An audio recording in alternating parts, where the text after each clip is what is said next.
जयपुर दौरे पर पहुंचे पीएम मोदी बीजेपी दफ्तर में पदाधिकारियों से करेंगे मुलाकात। 3 दिन तक हाई अलर्ट पर शहर। आपने स्वाति मालीवाल को राज्यसभा कैंडिडेट बनाया। संजय सिंह ने जेल से ही नॉमिनेशन भरा। 19 जनवरी को चुनाव होगा। बंगाल में ईडी पर भीड़ का हमला, कई अफसर घायल। टीएमसी नेता के घर रेड डालने गए थे। बीजेपी की मांग, लगे राष्ट्रपति शासन। हरियाणा में पूर्व विधायक और उनके करीबियों पर ईडी की रेड। 5 करोड़ कैश और गोल्ड मिला। 300 कारतूस और विदेशी राइफल, शराब भी बरामद। ज्ञानवापी की सर्वे रिपोर्ट सार्वजनिक करने का फैसला टला। जिला जज की कोर्ट में फैसला सुरक्षित। हिंदू मुस्लिम दोनों पक्ष चाहते हैं हार्ड कॉपी। अब 6 जनवरी को होगी सुनवाई। और यूपी एमपी सहित 8 राज्यों में फिर बारिश के आसार। 15 राज्यों में कोहरा। राजस्थान समेत 6 राज्यों में कोल्ड डे का अलर्ट।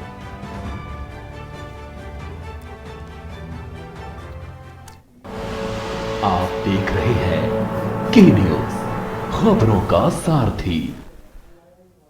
नमस्कार, देश की बात में आपका स्वागत है। मैं हूं मनोज मानस। बढ़ेंगे खबरों की ओर। फरीदाबाद में बदमाशों के हौसले बुलंद नजर आ रहे हैं। सेक्टर 3 में महिला को जान से मारने की धमकी दी है। आपको बता दें, घर से बाहर बुलाकर जान से मारने की धमकी दी है।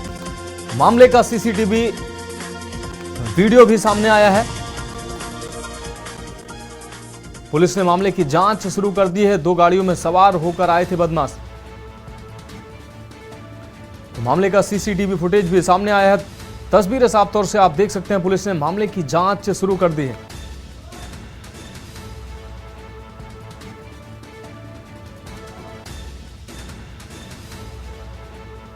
तो तस्वीरें साफ तौर से आप देख रहे हैं। फरीदाबाद में बदमाशों के हौसले बुलंद नजर आ रहे हैं।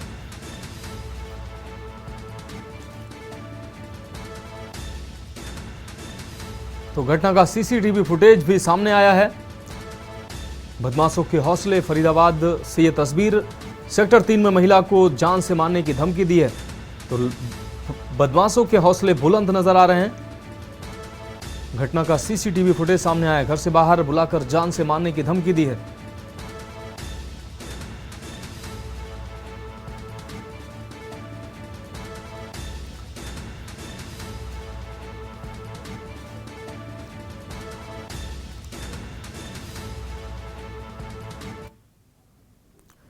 देश की बात में अब छत्तीसगढ़ की खबरों का रुख करते हैं। बीजापुर से अहम खबर है। विस्फोटक समेत एक माओवादी गिरफ्तार हुआ है। आपको बता दें, संयुक्त कार्रवाई में पकड़ा गया माओवादी। संगठन के प्रचार प्रसार की सामग्री भी इसके पास से बरामद हुई है। गंगालूर थाना क्षेत्र के कुरुश जंगल से पकड़ा गया है। तो संगठन के प्रचार प्रसार की सामग्री भी इस माओवादी के साथ बरामद हुई है। गंगलूर थाना क्षेत्र के कुरुश जंगल से इसकी गिरफ्तारी हुई है। तो बीजापुर से अहम खबर, विस्फोटक समेत एक माओवादी की गिरफ्तारी हुई है। बढ़ेंगे अगली खबर की ओर। स्वास्थ्य मंत्री श्याम बिहारी जायसवाल ने पूर्व मंत्री शिव डहरिया के बंगले से कई सामान गायब होने का आरोप लगाया। बता दें कि यह बंगला वर्तमान में स्वास्थ्य मंत्री श्याम बिहारी जायसवाल को अलर्ट हुआ है। हाल ही में पूर्व मंत्री डहरिया ने बंगला खाली किया है। बंगले से कई सामान गायब हुए हैं। बंगले के अंदर दीवार पर कई निशान भी हैं। दीवार से लाइट, खंभा, सोफा, एसी, बिजली का तार सहित लाखों का सामान गायब है। पुलिस मामले की जांच में जुटी हुई है।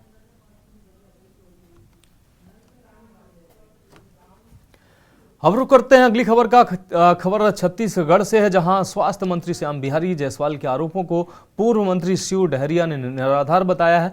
उन्होंने कहा कि बंगले से कोई सामान गायब होने का आरोप गलत है। पहले मंत्री इस मामले पर माफी मांगे और यह कहना अनुचित नहीं होगा कि बिना जानकारी के उन्होंने ऐसा बयान दिया है। पहले मैं उनसे बात करूंगा और सार्वजनिक माफी मांगने के लिए कहूंगा। बता दें कि यह बंगला वर्तमान में स्वास्थ्य मंत्री श्याम बिहारी जायसवाल को अलर्ट हुआ है। हाल ही में पूर्व मंत्री डहरिया ने बंगला खाली किया था, जिससे लेकर अब राजनीति भी शुरू हो गई।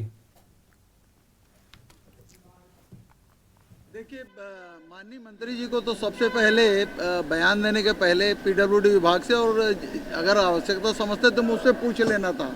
मैंने सारे विभाग से एनओसी ले लिया है और एनओसी लेने के बाद ही मैं मकान छोड़ा हूँ।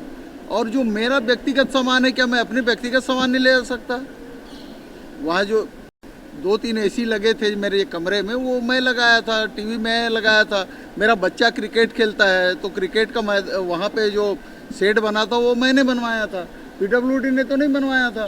तो माननीय मंत्री जी जानबूझकर एक अनुसूचित जाति के नेता को बदनाम करने की कोशिश कर रहे हैं। पढ़ेंगे अगली खबर की ओर। खबर छत्तीसगढ़ से, जहां राष्ट्रीय तीरंदाजी के 40वें सब जूनियर प्रतियोगिता का शुभारंभ हुआ है। साइंस कॉलेज के मैदान रायपुर में आयोजित प्रतियोगिता का शुभारंभ कैबिनेट मंत्री बृजमोहन अग्रवाल ने किया है। उन्होंने कहा कि यह छत्तीसगढ़ का सौभाग्य है कि 40वां सब जूनियर तीरंदाजी प्रतियोगिता हो रही है। शिक्षा मंत्री बृजमोहन अग्रवाल ने कहा कि बच्चों का जो पहला पीरियड होगा उसमें योग प्राणायाम को शामिल किया जाए। वहीं हर साल किताब बदलती है तो अगले 3 सालों तक किताबों को ना बदला जाए। राज्य पुन्नी मेले का नाम को बदलने को लेकर लगातार चर्चाएं हो रही हैं, जिसको लेकर बृजमोहन अग्रवाल ने कहा पूरे देश भर में राज्य कुंभ मेला की जो पहचान बनी थी वह फिर से बने। बच्चों के भविष्य को बनाने का विभाग है और इसलिए हमने निर्देश दिए हैं कि बच्चों का जो पहला पीरियड हो वो योग प्राणायाम नैतिक शिक्षा के ऊपर में हो। साथ में ये भी निर्देश दिया है कि हर साल किताबें बदलते हैं। जो गरीब बच्चे हैं वो अपने बड़े भाई की, अपने दोस्त की आजू बाजू से किताबें लेकर पढ़ लेते थे, परंतु किताब छापने वालों को फ़ायदा देने के लिए हर साल किताब को बदल दिया जाता है। इसके 3 साल से पहले किताबों को ना बदला जाए, इस बात के हमने निर्देश दिए। हम रुक करेंगे अगली खबर का। राजनांदगांव के विधायक एवं विधानसभा अध्यक्ष रमन सिंह राष्ट्रीय साले क्रीड़ा बास्केटबॉल प्रतियोगिता के उद्घाटन में राजनांदगांव के स्टेट स्कूल ग्राउंड पहुंचे। मीडिया से बात करते हुए उन्होंने कहा कि राजनांदगांव के लिए यह गर्व की बात है कि राष्ट्रीय साले बास्केटबॉल क्रीड़ा का प्रतियोगिता राजनांदगांव में आयोजित हो रही है।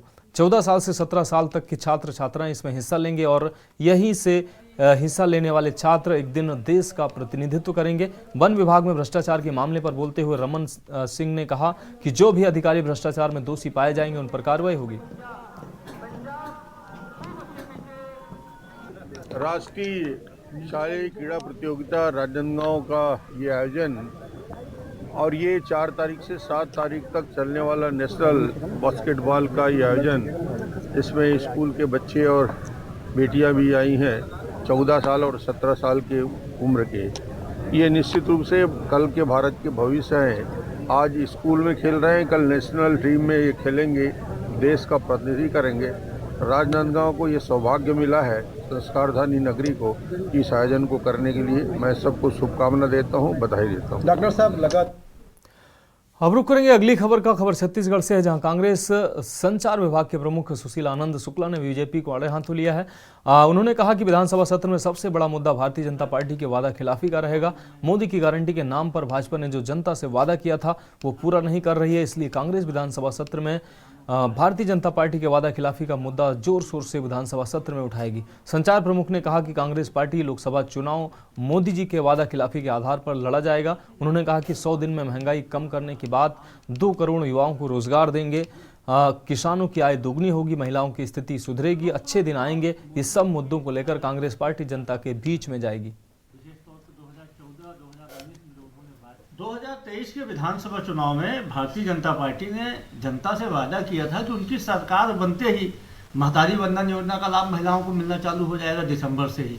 उन्होंने यह भी वादा किया था कि किसानों को एक मुश्त धान की कीमत देंगे 3100 रुपये और एक मुश्त उसका भुगतान किया जाएगा। अब महतारी वंदन के बारे में अभी तक कोई निर्णय नहीं लिया गया है। 3 बार कैबिनेट की बैठक हो गई, लेकिन धान खरीदी के बारे में कोई निर्णय नहीं लिया गया है। तो भारतीय जनता पार्टी अब बोलती है कि 100 दिन में मोदी की गारंटी को पूरा करेंगे, जबकि पहले वादा किया था सरकार बनते ही। मुख्यमंत्री जी बोलते हैं 5 साल के लिए सरकार बनी, हम 5 साल में वादा पूरा करेंगे। उप मुख्यमंत्री जी ने जगह जगह यह वादा किया था कि 2 लाख रुपए तक किसानों का कर्जा माफ किया जाएगा। आज धान खरीदी करने के बाद किसानों से लिंकिंग के माध्यम से उनके पैसे की वसूली की जा रही कर्ज की। तो भारतीय जनता पार्टी की सरकार वादा पूरा नहीं करना चाह रही है, लोगों को घुमाना चाह रही है और यह सरकार एक बार फिर अपने आदत के हिसाब से जनता को ठगने की कोशिश में। अब बढ़ेंगे अगली खबर की ओर। पूर्व मुख्यमंत्री भूपेश बघेल की दिल्ली दौरे से वापसी हो गई है। इसके पश्चात उन्होंने पत्रकारों से चर्चा करते हुए कहा कि इंडिया अलायंस कमेटी की जो रिपोर्ट है उस पर खड़गे और राहुल वेणुगोपाल के साथ बैठक हुई है। 9 राज्यों में जो हमारे अलायंस पार्टनर हैं उनके अनुसार किस प्रकार से सीट शेयरिंग करेंगे उसके बारे में बातचीत हुई है। जिन राज्यों में हम लोग गठबंधन कर रहे हैं उन राज्यों की पार्टी हैं उनसे हम बातचीत शुरू कर रहे हैं। पहले 7 तारीख फिर 9 तारीख को बैठकों का दौर चलेगा। पूर्व मुख्यमंत्री ने इस दौरान कई अहम सवालों के जवाब भी दिए।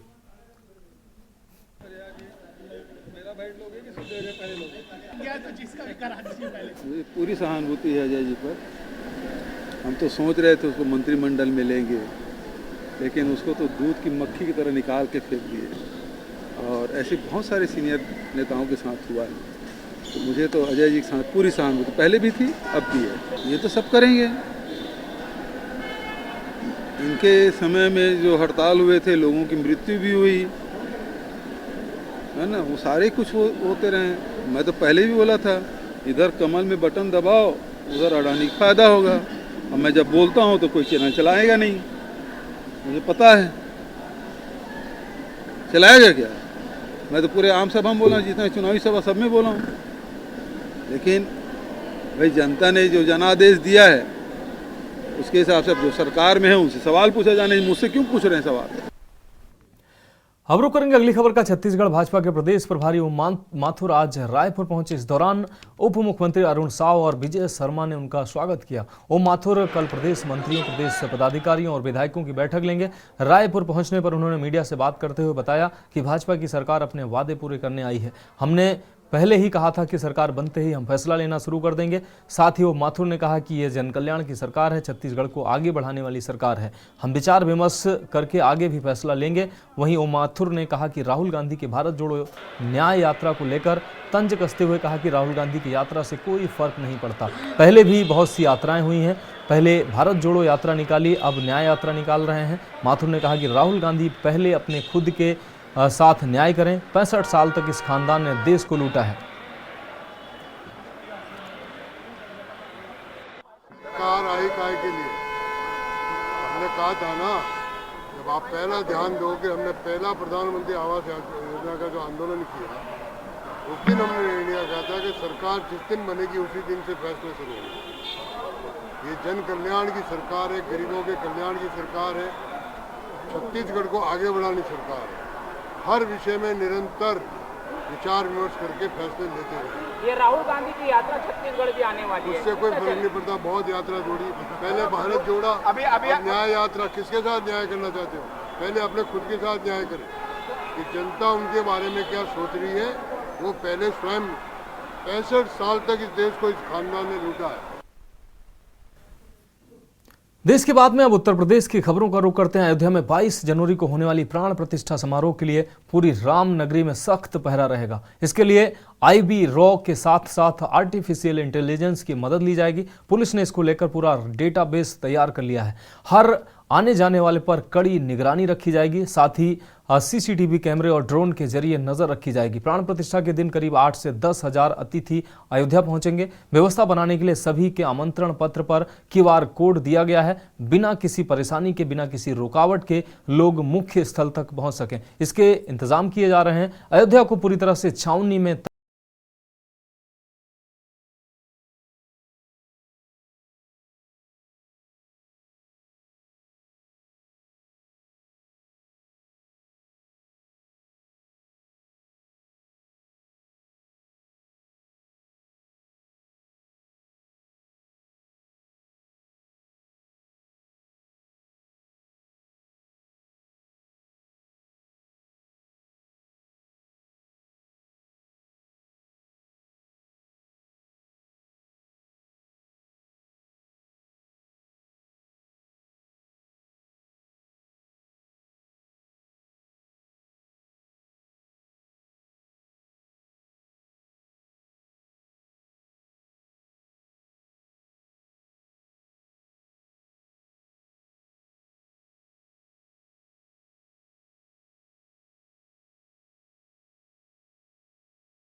कैसे हम आगंतुकों को मुख्य कार्यक्रम तक पहुंचने का मार्ग प्रदान करेंगे और बिना किसी परेशानी के सभी लोग इस कार्यक्रम में शामिल हो सकें और कार्यक्रम समाप्ति के पश्चात अपने पूजा दर्शन इत्यादि करके वापस संतुष्ट होकर जा सकें। इन्हीं सब बातों पे विचार विमर्श हुआ था, किस प्रकार के पासेस होने चाहिए, कहाँ पर हम लोग चेकिंग करेंगे। हमने जो अपनी तरफ से सुझाव देने थे उन्हें दिए, उन्होंने जो अपेक्षाएं थी बताई और मुझे पूरा विश्वास है कि हमारी टीम, प्रशासन की टीम और जो राम जन्मभूमि ट्रस्ट के विभिन्न कार्यकर्ता और पदाधिकारीगण हैं, उन सभी के साथ मिलकर, आप लोगों के साथ मिलकर इस पूरे कार्यक्रम को बहुत अच्छे ढंग से संपन्न करा पाएंगे। जैसे जैसे प्राण प्रतिष्ठा की घड़ी नजदीक आ रही है, अयोध्या की तैयारियां परवान चढ़ रही हैं। ऐसे में अयोध्या की सुरक्षा को लेकर सरकार कोई कोर कसर नहीं छोड़ रही है। स्पेशल डेस्क, के न्यूज इंडिया।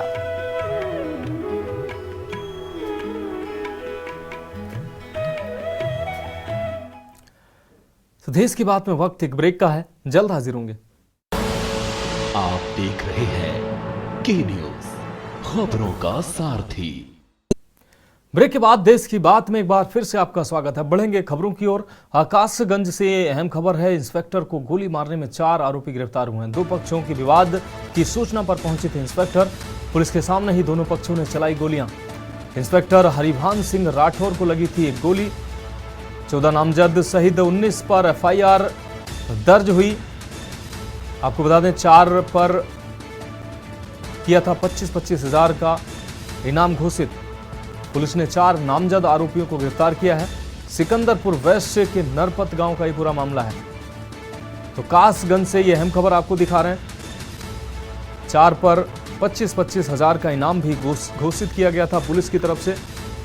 इस दौरान पुलिस ने 4 नामजद आरोपियों को गिरफ्तार किया है। सिकंदरपुर वेस्ट के नरपत गांव का यह पूरा मामला है। इंस्पेक्टर को गोली मारने में 4 आरोपी गिरफ्तार हुए हैं। कासगंज से इस वक्त की अहम खबर आपको दिखा रहे हैं। 2 पक्षों के विवाद की सूचना पर पहुंचे थे इंस्पेक्टर। पुलिस के सामने ही दोनों पक्षों ने चलाई गोलियां। इस दौरान इंस्पेक्टर गोली लगने से घायल हुए थे। इंस्पेक्टर हरिभान सिंह राठौर को एक गोली लगी, जिसके बाद वो गंभीर रूप से घायल हुए। अब बढ़ेंगे अगली खबर की ओर। पीलीभीत से अगली अहम खबर है। गुंडों से परेशान परिवार का गांव से पलायन हुआ है। गुंडे युवती को जबरन उठा ले जाने की धमकी दे रहे हैं। आरोपी युवक पर छेड़छाड़ का मुकदमा भी दर्ज है। तो मामला मीडिया में आने पर पुलिस ने खानापूर्ति की आरोपी पर धारा 151 में चालान कर जेल भेज दिया। जमानत के बाद वापस आने पर आरोपी ने फिर से पीड़िता को परेशान करना शुरू कर दिया, धमकी देना शुरू कर दिया। पुलिस खानापूर्ति कर आरोपी युवक को बचाने में जुटी हुई है, ऐसा परिवारीजनों का आरोप है। बिलसंडा इलाके के मीरपुर हरैया का है ये पूरा मामला।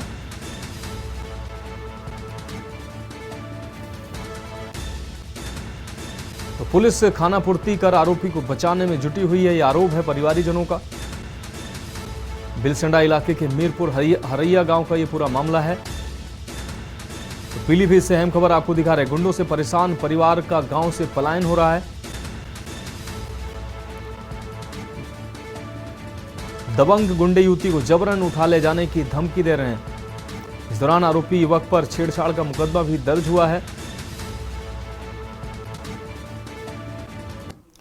अब बढ़ेंगे अगली खबर की ओर। अमेठी से अगली अहम खबर। बारिश से अमेठी में ठिठुरन बढ़ी है। बारिश से लोगों का जीवन भी अस्त व्यस्त नजर आया है। अमेठी में बारिश से किसानों के चेहरे जरूर खिले हैं, लेकिन बारिश से लोग अपने घरों में डूब के नजर आए हैं। उन्होंने अलाव का सहारा लिया है। तो बारिश से अमेठी के तापमान में भी गिरावट दर्ज की गई है, जबकि अमेठी में किसानों के चेहरे जरूर खिले हैं इस बारिश से, क्योंकि गेहूं और सरसों की फसल के लिए बारिश निश्चित रूप से वरदान साबित होगी। इसलिए किसानों को इस बारिश से जरूर राहत मिली है, लेकिन आम जनजीवन बारिश के बाद जो ठंड बढ़ी है उससे अस्त व्यस्त नजर आ रहा है।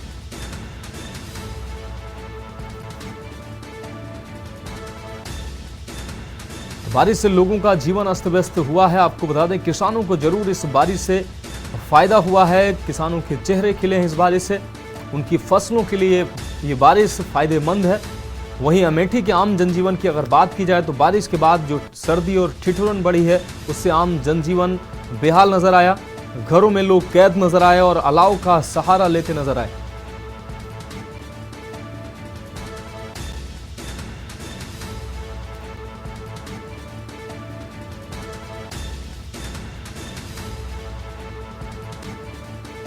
बारिश से अमेठी के तापमान में भी गिरावट दर्ज की गई है।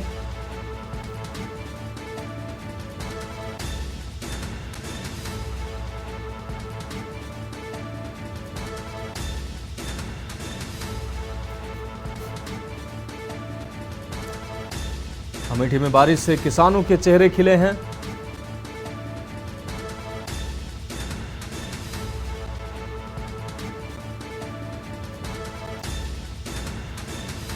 बारिश से लोगों का जीवन अस्त व्यस्त हुआ है, लेकिन किसानों को इस बारिश से फायदा हुआ है। किसानों के चेहरे खिले नजर आए। तो अमेठी से ये खबर आपको दिखा रहे हैं। ठंडी हवाओं के साथ बारिश अमेठी में बारिश हुई है, जिससे लोगों को ठिठुरन का सामना करना पड़ रहा है। वहीं किसानों को इस बारिश से फायदा हुआ है। किसानों के चेहरे खिले नजर आए।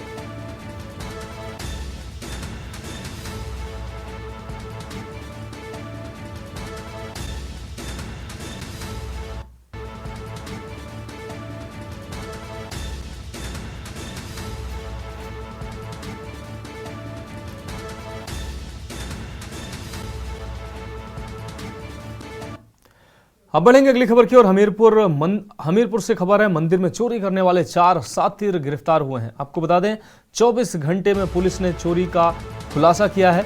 चोरी के माल सहित साथियों को पुलिस ने गिरफ्तार किया है।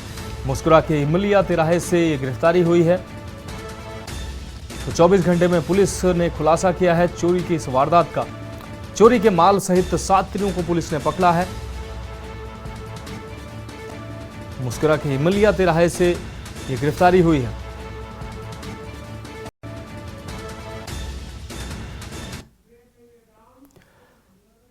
तो देश की बात में वक्त एक और ब्रेक का है। जल्द हाजिर होंगे। आप देख रहे हैं के न्यूज, खबरों का सारथी।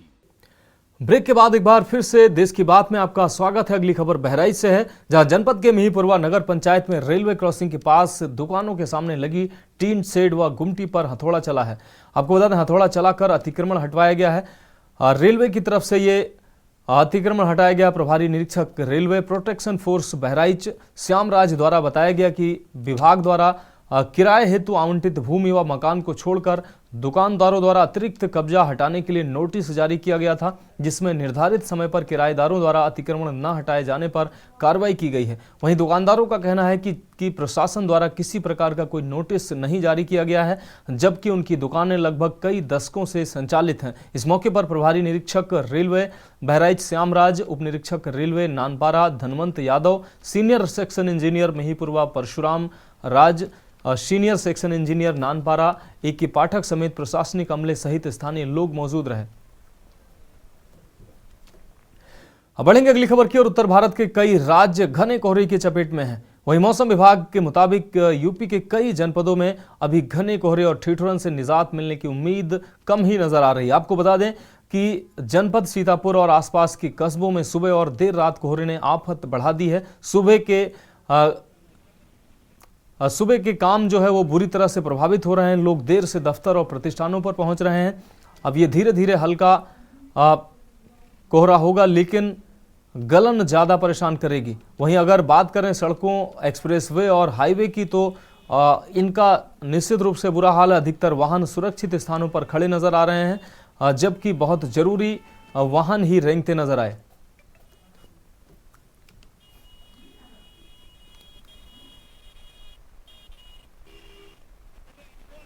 नगर पंचायत द्वारा एक तो यहाँ पे लगभग हर वार्ड में सार्वजनिक जगहों पे अलाव लगाए जा रहे हैं, सुबह शाम दोनों ही समय, ताकि जो भी ऐसे सार्वजनिक स्थल हैं जहाँ ज़्यादा लोग एकत्रित होते हैं वहाँ पे अलाव लगातार लगाए जा रहे हैं और हम लोग को मुआयना भी किया जा रहा है।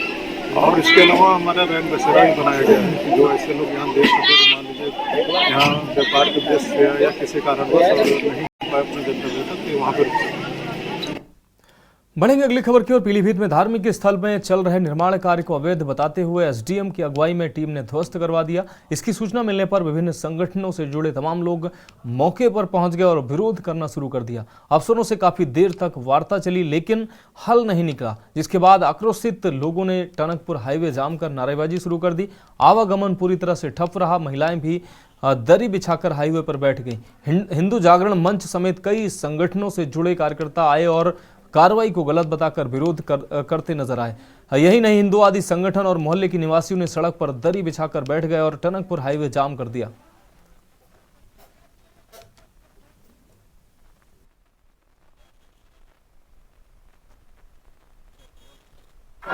हमारी मौजूदगी समय पीलीभीत के टनकपुर हाईवे NH 731 पर है और ये हाईवे कुछ हिंदूवादी संगठन के लोगों ने कई घंटों से जाम कर रखा है। हाईवे जाम करने का कारण यहाँ पड़ोस में बना एक इंगलेश्वर मंदिर है। ये महादेव का मंदिर है जो हिंदूवादी संगठन लोग यहाँ बना रहे थे, लेकिन प्रशासन के कुछ लोगों ने आकर यहाँ इस मंदिर पर बुलडोजर चला दिया, जिससे नाराज हिंदूवादी संगठन के लोगों ने और इस आसपास के लोगों ने यहाँ हाईवे जाम कर दिया है। लोगों का कहना है कि ये मंदिर है, इसे हम लोग मिलकर बनाएंगे, लेकिन प्रशासन इसको सरकारी जगह बता रहा है और इसके निर्माण को बुलडोजर चलाकर इसकी दीवारों को गिरा दिया गया है, जिससे नाराज लोगों ने यहाँ हाईवे जाम कर दिया है। कई घंटों से ये हाईवे जाम है, जिसकी वजह से पीछे किलोमीटरों तक गाड़ियों की लंबी लाइन लगी है। मौके पर भारी पुलिस फोर्स है, लेकिन प्रशासन और हिंदूवादी संगठनों के बीच बात ना बनने पाने के कारण हाईवे अभी तक जाम है और आगे क्या होता है ये आने वाला समय बताएगा। पीलीभीत से कुलदीप कल्प के। अब बढ़ेंगे अगली खबर की ओर। अयोध्या में 22 जनवरी को भव्य राम मंदिर में मूर्ति की प्राण प्रतिष्ठा महोत्सव के उपलक्ष्य में ग्रामीण क्षेत्रों में उत्साह देखने को मिल रहा है। आपको बता दें, आरएसएस समेत अन्य हिंदू संगठनों द्वारा पूजित अक्षत व पत्रक का वितरण किया जा रहा है। बजरंग दल के प्रांत सुरक्षा प्रमुख विकास त्यागी ने बताया कि राम जन्मभूमि ट्रस्ट के आह्वान पर 22 जनवरी को मंदिरों में पूजन हवन की तैयारियां आरंभ हो चुकी हैं। अयोध्या में होने वाले इस ऐतिहासिक कार्यक्रम का सजीव प्रसारण भी गांव-गांव के मंदिरों में किया जाएगा। कार्यक्रम के तहत मंदिरों में हवन पूजन के साथ हनुमान चालीसा और अखंड रामायण समेत अन्य अनुष्ठान होंगे। विकास त्यागी ने बताया कि अयोध्या से भेजे गए अक्षत का गांव-गांव में वितरण कार्यकर्ताओं द्वारा किया जा रहा है। 22 जनवरी को लेकर बहुत भव्य तैयारी पूरे हिंदू समाज के द्वारा ये हो रही है। 1 से 15 जनवरी तक घर घर बजरंग दल के कार्यकर्ता, विश्व हिंदू परिषद के संघ के अन्य संगठनों के कार्यकर्ता और ये घर घर जाकर जो अयोध्या से और अक्षित आया है वहाँ का पूजित अक्षित है और ये घर घर में लेकर जा रहे हैं और लोगों से आग्रह कर रहे हैं, निवेदन कर रहे हैं कि 22 जनवरी को जैसे ही प्राण प्रतिष्ठा का कार्यक्रम अयोध्या में होगा, आप भी अपने गली मोहल्ले के मंदिर में और इसी प्रकार से भव्य कार्यक्रम आप भी करिए और उन मंदिरों में हवन पूजन यज्ञ और वहाँ से प्रसाद का वितरण LED लगाकर लोगों को वहाँ का सीधा प्रसारण अयोध्या का और यह दिखाना और बाद में हिंदू समाज से आग्रह भी किया जाएगा कि आप भी बाद में और अयोध्या में दर्शन कर आइए। और 22 तारीख को दीपावली से भी बढ़कर पर्व ये हिंदू समाज मना रहा है। अब बढ़ेंगे अगली खबर की ओर। प्रदेश में डबल इंजन की सरकार में भी कोलोनाइजरों को उनकी कार्रवाई का डर नहीं लग रहा है। कारण यह है कि कोलोनाइजरों की अवैध और नियम विरुद्ध कॉलोनियों में स्थानीय बड़े नेताओं की हिस्सेदारी होती है, मगर जब से पीलीभीत में तेज तर्रार सिटी मजिस्ट्रेट आए हैं तभी से अवैध कॉलोनियों पर बाबा का बुलडोजर लगातार गरज रहा है। शहर कोतवाली क्षेत्र के मोहल्ला फील खाना में सारे नियम कायदे कानून को ताक पर रखकर सत्ताधारी नेता के संरक्षण में न्यायालय की यथास्थिति बनाए रखने के आदेशों के बावजूद भी उस पर कॉलोनी बनाना शुरू कर दिया है, जिसकी शिकायत होने के बाद सिटी मजिस्ट्रेट तहसील प्रशासन की टीम को लेकर मौके पर पहुंच गए और अवैध बन रही कॉलोनी पर बुलडोजर चलवा दिया।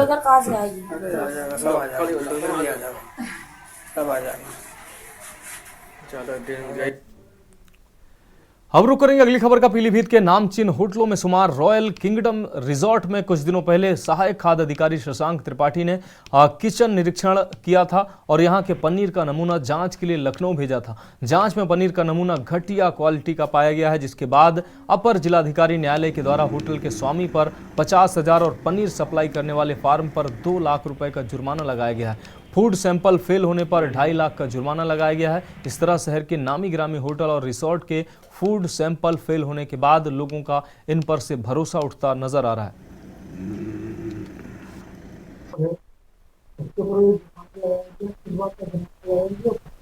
वहाँ से पनीर का नमूना लिया गया था तो पनीर का नमूना जांच में अधूरा कराया गया था, जिसमें खास सुरक्षा अधिकारी एडीएम न्यायालय में वाद दर्ज कराया क्योंकि उसे 50,000 रुपये जुर्माना लगाया गया और निर्माता फर्म को 2 लाख रुपये जुर्माना। अब बात करेंगे अगली खबर की। खबर गाजीपुर से है, जहां पुलिस ने 5 शातिर बाइक चोरों को गिरफ्तार किया है। पुलिस ने सदर कोतवाली क्षेत्र के रजागंज इलाके से बाइक चोरों को गिरफ्तार किया है। पुलिस ने बदमाशों के कब्जे से चोरी की 15 बाइकें भी बरामद की हैं। पकड़े गए बदमाशों के पास से 2 तमंचे कारतूस भी बरामद हुए हैं। गिरफ्तार बाइक चोरों में 2 नाबालिग भी शामिल हैं।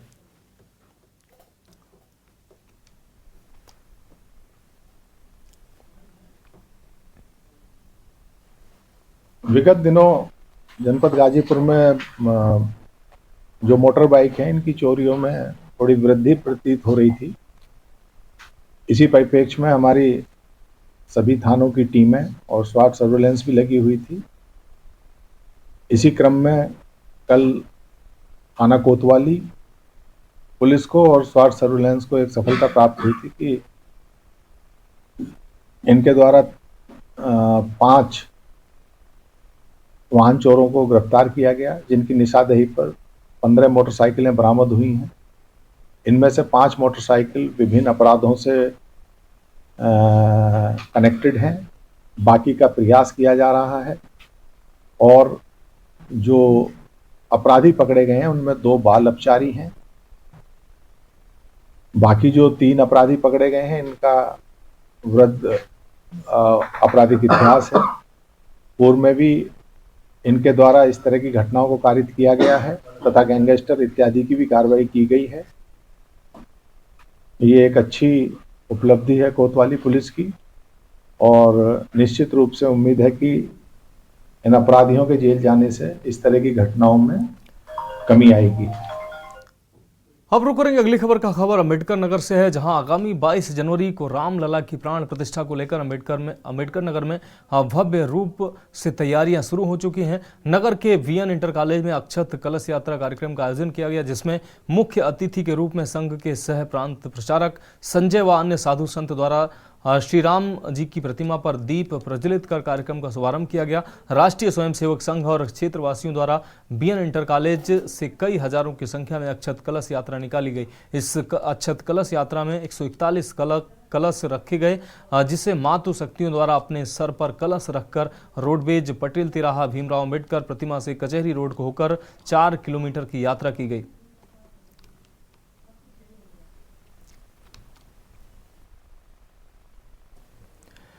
अब बढ़ेंगे अगली खबर की ओर। उत्तर प्रदेश के मुख्यमंत्री योगी आदित्यनाथ के गृह जनपद गोरखपुर में शासन प्रशासन का सख्त आदेश है कि रात में भी पुलिस मुस्तैदी से ड्यूटी करेगी, जिस पर गोरखपुर के विभिन्न चौकियों का रियलिटी चेक कर चौकियों का हाल जाना। अगर रात में कोई अप्रिय घटना होती है तो सबसे पहले पीड़ित अपने नज़दीकी चौकी पर पहुंचकर सूचित करता है। सूचना के बाद गोरखपुर में चौकियों पर तैनात चौकी इंचार्ज और सिपाही कितने मुस्तैद हैं, यह जानने के लिए हमारे के न्यूज के ब्यूरो चीफ ने विभिन्न चौकियों का रियलिटी चेक किया, जिसमें कई चौकियों पर मुस्तैदी से चौकी प्रभारी अपनी ड्यूटी करते दिखे, तो वहीं कई चौकियों पर चौकी इंचार्ज नदारत भी दिखे। बात करें रामगढ़ ताल थाना क्षेत्र के आज़ाद चौक चौकी की, तो वहाँ ताला लटका दिखाई दिया।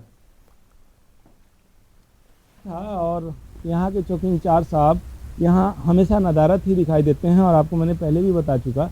अभी मैंने बात भी किया और इस बात के अंतराल में ये कहे कि अगर आपकी समस्या है तो आप थाने पर ही आ जाएं। ऐसे में एक बात तो साफ होती है कि अगर कोई समस्या होती है तो हम यानी कि आम जन वहीं पहुंचती है जहां जो चौकी या थाना नज़दीक होता है।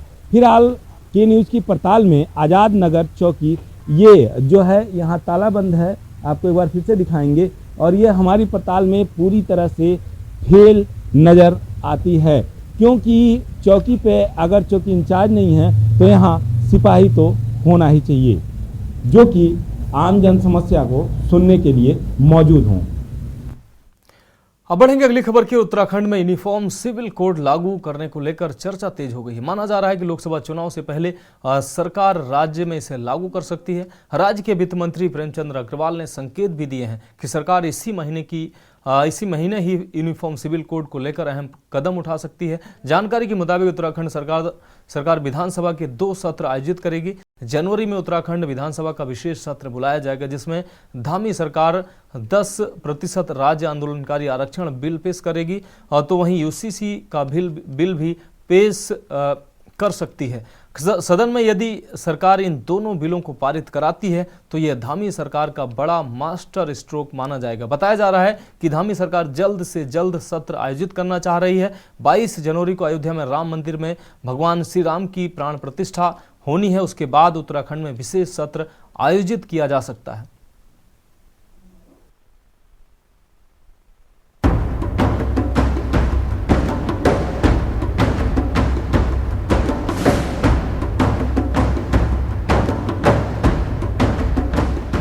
लोकसभा चुनाव से पहले बीजेपी अपने सभी बड़े दांव चलने की तैयारी में है। अयोध्या में जहां राम मंदिर में प्राण प्रतिष्ठा की तैयारी चल रही है, तो दूसरी तरफ प्राण प्रतिष्ठा के महीने में ही यूसीसी के लिए गठित विशेषज्ञ समिति अपनी रिपोर्ट धामी सरकार को सौंपने जा रही है। खुद मुख्यमंत्री पुष्कर सिंह धामी ने इस बात की पुष्टि की। मुख्यमंत्री का कहना है कि कमेटी इसी माह अपनी रिपोर्ट सरकार को सौंपेगी। इसके बाद सरकार आगे की कार्रवाई शुरू कर जल्द से जल्द राज्य में यूसीसी को लागू करने की दिशा में कार्य करेगी। वहीं खबर आ रही है कि सरकार इसके लिए विशेष सत्र बुलाने पर भी विचार कर रही है। जानकारी के मुताबिक उत्तराखंड सरकार विधानसभा के 2 सत्र आयोजित करेगी, जिसमें धामी सरकार 10% राज्य आंदोलनकारी आरक्षण बिल पेश करेगी, तो वहीं यूसीसी का बिल भी विधानसभा में पेश किया जाएगा। सदन में यदि सरकार इन दोनों बिलों को पारित कराती है तो ये धामी सरकार का बड़ा मास्टर स्ट्रोक माना जाएगा। हालांकि विपक्ष का आरोप है कि भाजपा ध्रुवीकरण की राजनीति कर रही है और असल मुद्दों को छोड़कर सरकार यूसीसी और राम मंदिर के सहारे चुनावी नैया पार करने की तैयारी कर रही है। देखिए, हमारे प्रधानमंत्री आदरणीय मोदी जी के नेतृत्व में अनेक जो योजनाएं पिछले 9.5 वर्षों में उत्तराखंड राज्य के लिए स्वीकृत हुई हैं। देश का विकास जिस प्रकार से हुआ है, उत्तराखंड राज्य का विकास हुआ है, हमारे सभी कार्यकर्ता जन जन तक ले जाएंगे। प्रदेश सरकार के द्वारा जो निर्णय लिए गए हैं, और हमने हमेशा जो उत्तराखंड राज्य के हित को हमेशा प्राथमिकता दी है। अनेकों हमने कानून लागू किए हैं, नकल अध्यादेश हम लेकर आए हैं। इसी प्रकार से धर्मांतरण का लैंड जो माफिया थे उनके खिलाफ लैंड जिहाद, अतिक्रमण, इन सब से मुक्त करवाने का काम, समान नागरिक संहिता का ड्राफ्ट जल्दी हमको मिलने वाला है, हम उस पर भी काम करने वाले हैं। जो भी मुद्दे उत्तराखंड राज्य के हित में हैं, उन सभी पर हमने पहले भी निर्णय लिया है और भविष्य में भी निर्णय लेंगे। लोगों को भी विश्वास है कि करती है, करेगी, किया है, करती है और करेगी, सिर्फ भाजपा करेगी। 2 साल से यूसीसी पे बयानबाजी के अलावा क्या देखने को मिला, आप बताइए ना। बयानबाजी से भी आगे अगर सरकार में बढ़ने की हिम्मत होती तो बढ़ जाती, क्योंकि बेरोजगार लगातार रोजगार की मांग के लिए धरना प्रदर्शन कर रहे हैं। वो सड़कों पे उतरे तो आपने लाठी डंडों से उन्हें पीटने का काम किया, गंभीर धाराओं में मुकदमे दर्ज करने का काम किया, मातृशक्ति कानून व्यवस्था पर लगातार सवाल खड़े कर रही है। अंकिता भंडारी प्रकरण में आज तक न्याय नहीं हुआ, वीआईपी का नाम उजागर नहीं हुआ, डबल इंजन जो है फेल हो गया, वो उत्तराखंड की धरती पे उतरा ही नहीं है। और एनसीआरबी की आप रिपोर्ट उठा लीजिए, 21-22 में 872 रेप केस और 22-23 में 907 रेप केस। आपको बता दें कि 22 जनवरी को अयोध्या में राम मंदिर में भगवान श्री राम की मूर्ति की प्राण प्रतिष्ठा होनी है और उसके बाद उत्तराखंड में विशेष सत्र आयोजित किया जा सकता है। सत्र में 10% राज्य आंदोलनकारी आरक्षण बिल यूसीसी का बिल भी विधानसभा में पेश किया जा सकता है। आपको बता दें कि धामी सरकार ने 8 सितंबर को विधानसभा सत्र में राज्य आंदोलनकारियों के आरक्षण विधेयक को पेश किया था, लेकिन विधेयक में कुछ संशोधन के लिए इसे प्रवर समिति को सौंपा गया था।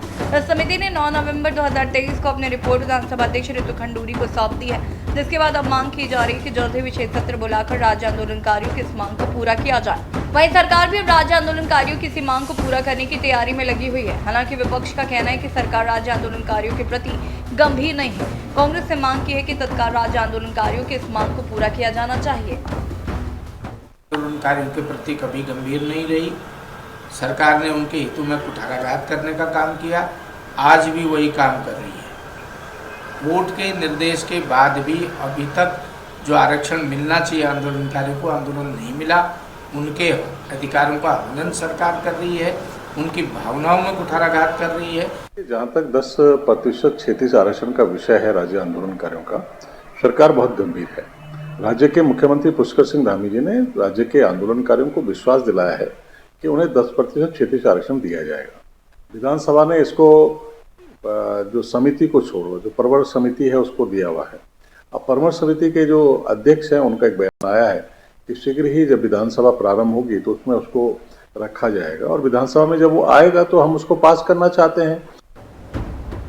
कुल मिलाकर नए साल के आगमन के साथ ही धामी सरकार राज्य आंदोलनकारियों के आरक्षण और यूसीसी के मुद्दे पर विधेयक लाने की तैयारी में है। हालांकि ये तो वक्त बताएगा कि क्या सरकार इस दोनों मुद्दों पर आगे सरकार क्या कार्रवाई करती है, लेकिन सीएम धामी के सामने अभी भी कई और चुनौतियां हैं जिसे पूरा किया जाना बेहद जरूरी है, जिसमें यूसीसी राज्य आंदोलनकारियों के 10% क्षैतिज आरक्षण के साथ ही लोकायुक्त की नियुक्ति, भू कानून, मूल निवास, निकाय चुनाव, एमओयू की ग्राउंडिंग समेत तमाम ऐसे मुद्दे हैं जो सरकार के सामने बड़ी चुनौती है। सवाल ये है कि क्या जो काम इतने सालों में पूरे नहीं हो पाए वो काम 2024 में पूरे हो पाएंगे।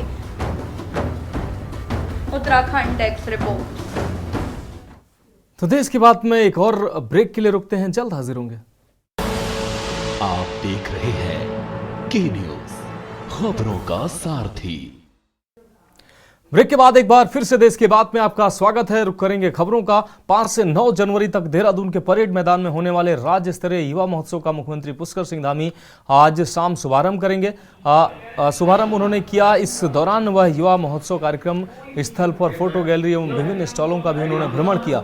युवा महोत्सव के प्रत्येक दिवस पर विभिन्न आयोजन होंगे। सचिवालय स्थित मीडिया सेंटर में आयोजित पत्रकार वार्ता में खेल मंत्री रेखा आर्य ने यह जानकारी दी। उन्होंने बताया कि परेड मैदान में के खेल परिसर में स्टार्टअप, युवा समूहों, स्वयं सहायता समूहों, हैंडीक्राफ्ट, टेक्सटाइल एवं अग्रो प्रोडक्ट आदि के 150 स्टॉल लगाए जाएंगे।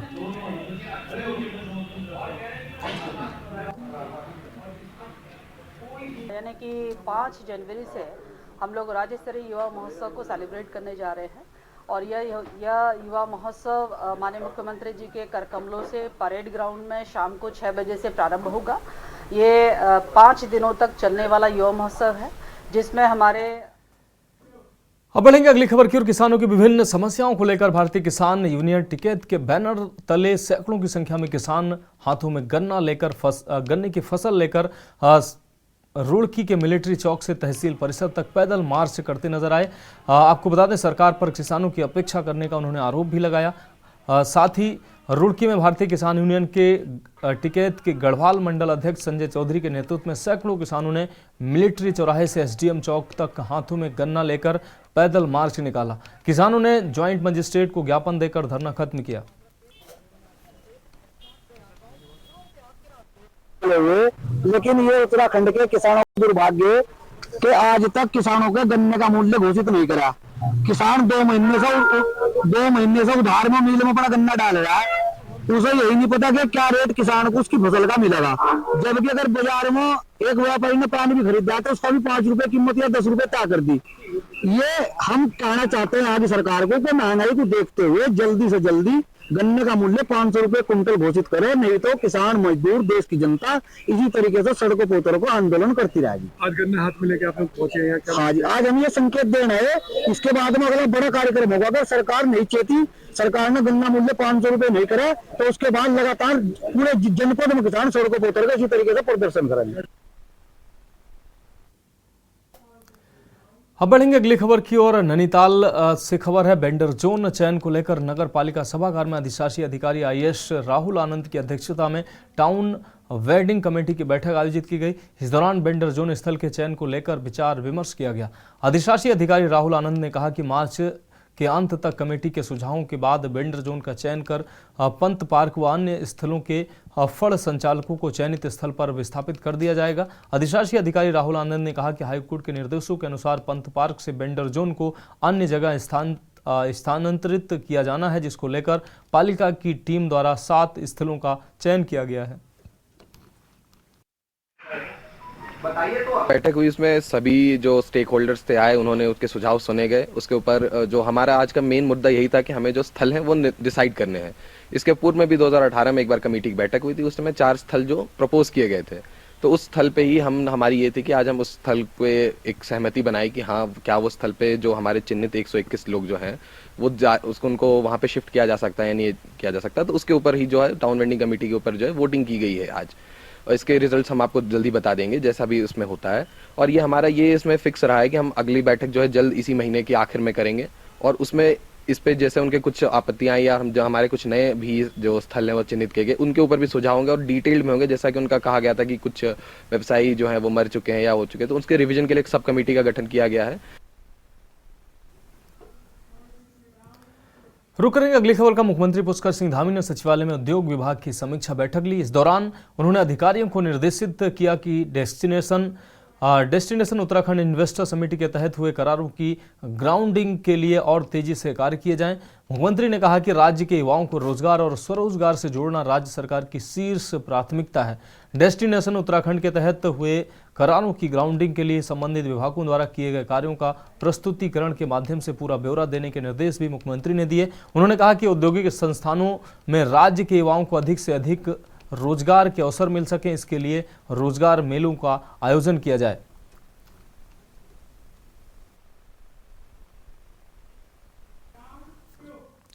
तो देश की बात में अभी के लिए मेरे साथ इतना ही। मुझे दीजिए इजाजत और आप देखते रहिए के न्यूज इंडिया।